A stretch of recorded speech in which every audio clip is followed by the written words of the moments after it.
Okay, next topic है हमारा जो कि है electric flux for closed surfaces. Closed surfaces के लिए अब आपने इलेक्ट्रिक फ्लक्स की वैल्यू फाइंड आउट करनी है। तो सपोज करते हैं कि आपके पास जो क्लोज सरफेस है वो आपने रखा हुआ है उसको नॉन यूनिफॉर्म इलेक्ट्रिक फील्ड के अंदर, और आपके पास जो इलेक्ट्रिक फ्लक्स है ओवर दिस क्लोज सरफेस के ऊपर आप इलेक्ट्रिक फ्लक्स को किस तरह से लिख सकते हैं? Phi is equals to closed integral E dot d A. तो total electric flux over close surface can be negative, positive और जीरो। ठीक है, ये आपके पास पॉजिटिव भी हो सकता है, नेगेटिव भी हो सकता है और जीरो भी हो सकता है। अच्छा, electric flux for over a closed surface. अब देखें, क्लोज्ड सरफेस है आपके पास और इसको आपने नॉन यूनिफॉर्म इलेक्ट्रिक फील्ड के अंदर रखा हुआ है। अब देखो, अब इसमें से सिर्फ एक फील्ड लाइन को कंसीडर करो और देखो कि आपने यहाँ पर जो एक छोटा सा पैच अगर आप लें, तो इस केस में इतने पैच के ऊपर आप सपोज करते हो कि आपके पास जो इलेक्ट्रिक फील्ड है वो यूनिफॉर्म है और ये इसका सरफेस एरिया एलिमेंट है, और ये जो इलेक्ट्रिक फील्ड के साथ एंगल बना रहा है वो ग्रेटर देन π/2 है। ठीक है, 90 से ये एंगल ग्रेटर है।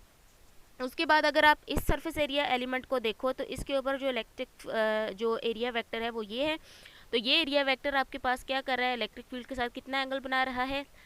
वो आपके पास जो ये जो थीटा है आपके पास ये लेस देन 90 है। ठीक है, यहाँ पर ग्रेटर देन 90 लिखा हुआ है, that will be less than 90। तो इस फिगर में अगर आप देखो कि एरिया एलिमेंट जो आपके पास जिसमें लेस देन 90 है, इलेक्ट्रिक फ्लक्स उस केस में क्या होगा? पॉजिटिव होगा। ठीक है, 90 से नीचे जो एंगल होंगे, 90 से कम जो एंगल होगा वहाँ पर इलेक्ट्रिक फ्लक्स की वैल्यू आपके पास पॉजिटिव होगी।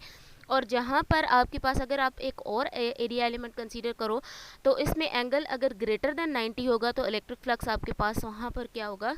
नेगेटिव होगा।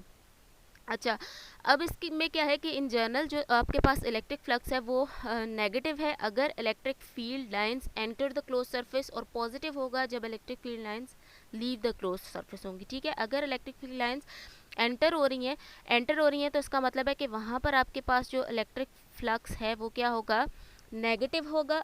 इलेक्ट्रिक फ्लक्स नेगेटिव होगा अगर इलेक्ट्रिक फील्ड लाइंस आपके पास एंटर हो रही हैं क्लोज सरफेस में, और पॉजिटिव होगा जब इलेक्ट्रिक फील्ड लाइंस जो होंगी वो सरफेस को लीव कर रही हैं। ठीक है, देखो यहाँ पर आपने ग्रेटर देन 90 था तो आपने यहाँ पर जो है वो निकाला, जो फ्लक्स था वो क्या आया था आपके पास? नेगेटिव आया था, और यहाँ पर आपके पास पॉजिटिव आया था। ठीक है, राइट, यहाँ पर पॉजिटिव था और यहाँ पर आपके पास नेगेटिव था, यहाँ पर पॉजिटिव था और यहाँ पर नेगेटिव था। ठीक हो गया। अच्छा, अब आपके पास है एक क्यूब है, अगर क्यूब के ऊपर आपने फाइंड करना है consider the uniform electric field E oriented in the x direction in empty space. A cube of edge length L is placed in the field oriented as shown in the figure. Find the net electric flux through the surface of the cube. Surface of the cube के ऊपर आपने net electric flux की value find करनी है। अब देखिए, आपको electric field lines की डायरेक्शन ये गिवन है। ठीक है, इलेक्ट्रिक फील्ड की डायरेक्शन ये गिवन है। आपने सबसे पहले क्या करना है कि आपके पास इसकी जितनी भी सर्फेसेज हैं उन सर्फेसेज के ऊपर आपने उनका मार्क कर लेना है। ये आपके पास सरफेस 1 कह दिया आपने इसको, ये जो डाउनवर्ड सरफेस है इसको सरफेस 2 कह दिया, ये जो ऊपर वाली है इसको सरफेस 3 कह दिया।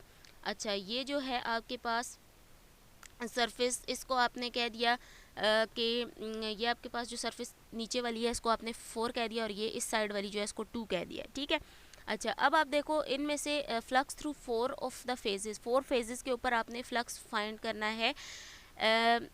और अननंबर्ड जो फेसेस है ना आपके पास, उनके ऊपर फ्लक्स आपके पास 0 होगा, इसलिए उनको हमने अननंबर्ड कर दिया। वहाँ पर आपके पास क्लियर हो जाएगा आपको कि एरिया एलिमेंट और इलेक्ट्रिक फील्ड वेक्टर जो है वो एक दूसरे के परपेंडिकुलर हैं, तो वहाँ पर आपने फ्लक्स को 0 कर देना है। ठीक है, अब अपने जो आपके पास फेजेस हैं 1 एंड 2, 1 और 2 फेज को देखें। आपके पास जो 1 वाला है वो ये है इस साइड वाला, और 2 वाला इस साइड वाला है। ये इनमें 2 के ऊपर इलेक्ट्रिक फील्ड वेक्टर जो है वो पैरेलल है एरिया वेक्टर के, और जो आपके पास दूसरा है 1 वाला फेज है, ठीक है, उसके ऊपर देखो तो एरिया वेक्टर की ये डायरेक्शन है और इलेक्ट्रिक फील्ड की ये डायरेक्शन है। दोनों एक दूसरे के क्या है? एंटी पैरेलल है, यानी इलेक्ट्रिक फील्ड इस डायरेक्शन में है, एरिया वेक्टर इस डायरेक्शन में है। ठीक है, तो दोनों एक दूसरे के एंटी पैरेलल हैं। जब दोनों एक दूसरे के एंटी पैरेलल हैं तो इनके दरम्यान में एंगल कितना होगा? 180 होगा। तो cos 180 इज -1, तो आपके पास इसका आंसर आ जाएगा EA। और एरिया आपने इसका निकालना है क्यूब का, तो क्यूब की लेंथ अगर आपके पास L है तो एरिया क्या हो जाएगा? L स्क्वायर हो जाएगा। ठीक है, लेंथ मल्टीप्लाई बाय लेंथ, तो -EL स्क्वायर आ गया। इसी तरह जो आपके पास सेकंड फेज़ है, सेकंड फेज़ के लिए आपने क्या करना है, आपने देखा कि आपके पास एरिया वेक्टर और इलेक्ट्रिक फील्ड वेक्टर दोनों एक दूसरे के पैरेलल हैं। दोनों जब एक दूसरे के पैरेलल हैं तो आपके पास कॉस ज़ीरो बनेगा, और कॉस ज़ीरो होगा तो प्लस ई ए के इक्वल आ जाएगा, और ये आपके पास ई एल स्क्वायर बन जाएगा। ठीक है। अच्छा, उसके बाद जो आपके पास थर्ड जो फेस है, थर्ड वाला फेस देखो, ये एंगल और ये इलेक्ट्रिक फील्ड वेक्टर, ठीक है, दोनों एक दूसरे से 90 के एंगल पे, इसी तरह ये फोर्थ वाला भी 90 के एंगल पे है। तो इसका मतलब है कि इन दोनों में आपके पास cos 90 हो जाएगा, cos 90 ज़ीरो हो जाएगा, तो फ्लक्स आपके पास ज़ीरो हो जाएगा। ठीक है। और बाकी जो आपके पास जो दो फेस थे जिनका मैंने आपको बताया कि इनको हमने अननंबर्ड रखा, यानी टोटल आपके पास 6 फेसेस होते हैं ना सर इसके क्यूब के, तो इसमें से हमने 4 के ऊपर नंबर लगाए हुए हैं और जो बाकी दो हैं उनके ऊपर हमने नंबर नहीं लगाए हुए। तो जो जिन दो के ऊपर नंबर नहीं लगाए हुए वो आपके पास फील्ड उनमें से कोई भी फील्ड लाइन पास नहीं कर रही, इसलिए हमने उनको जो है वो उनके ऊपर नंबर नहीं लगाए हुए। ठीक है। तो उसमें फ्लक्स ऑलरेडी आपके पास ज़ीरो होगा।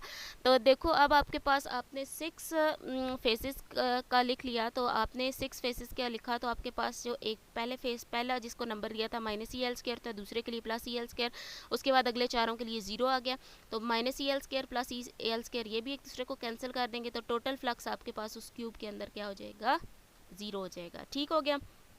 तो क्लोज सरफेस के ऊपर आपके पास ये जो था वो ज़ीरो हो गया। अच्छा, अब इस वीडियो को हम यहाँ पर ख़त्म करते हैं। इसके बाद नेक्स्ट जो है वो गॉसेस लॉ को हम अपनी नेक्स्ट वीडियो के अंदर देखेंगे।